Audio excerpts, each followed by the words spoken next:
আসসালামু আলাইকুম রহমতুল্লাহি ওয়া বারাকাতুহু।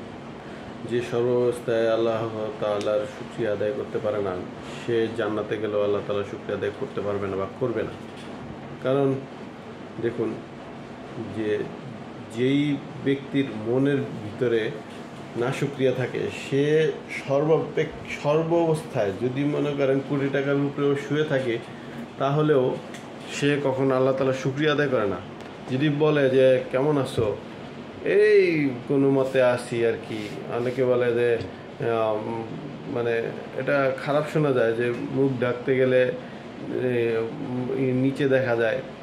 তো যারা এরকম কথা বলে তাদের মন সবসময় নাশুকরিয়ায় ভরে থাকে। অতএব তারা যদি সত্যিকার অর্থেও জান্নাতে চলে যায়, তারা কখনোই আল্লাহ তাআলার শুকরিয়া আদায় করবে না। আর আল্লাহ তাআলা এই জন্যই কাফেরদেরকে জাহান্নামের জন্য নির্ধারিত করে রাখছেন। কারণ তারা, আপনি দেখবেন কিছু কিছু মানুষ আছে যে জীবনে যত ভালো অবস্থানে থাকুক না কেন, যত আল্লাহ তাআলার যত বড় নিয়ামতে থাকুক না কেন, তারা কখনো শুকরিয়া আদায় করে না যে আলহামদুলিল্লাহ, আল্লাহ তাআলা আমাকে খুবই ভালো রাখছেন।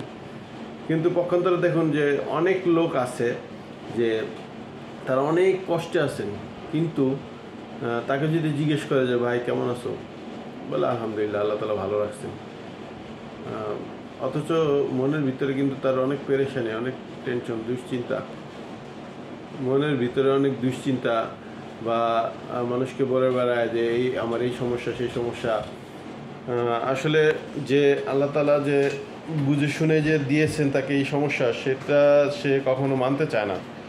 আর এজন্যই আল্লাহ তাআলাও এটা বুঝে যে ওকে যদি যতই ভালো রাখি না কেন, সে কখনোই আমার শুকরিয়া আদায় করবে না। এজন্য আল্লাহ তাআলা ওকে কখনো নিয়ামত দিয়ে রাখেন, কিন্তু তার মনের ভিতরে সবসময় পেরেশানি থাকে।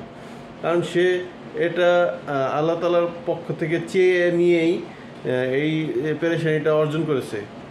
অতএব আমরা সবসময় যখন যে অবস্থায় থাকি না কেন, সুখে থাকি বা দুঃখে থাকি, বা ভালো থাকি বা মন্দ থাকি, অসুস্থ থাকি বা সুস্থ থাকি, সর্ব অবস্থায় আল্লাহ তাআলার শুকরিয়া আদায় করব।